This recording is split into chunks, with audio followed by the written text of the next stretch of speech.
தினசரி செய்தி தாள்களில் நம்மை தேடும் செய்தி தருவோமா?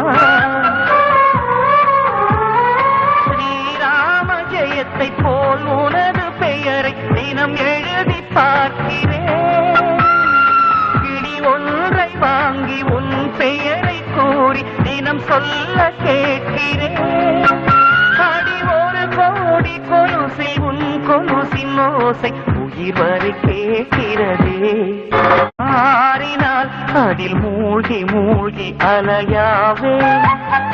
நெருப்பாக நீயும் மாறினால் அதில் சாம்பலாகும் வரம் கேட்க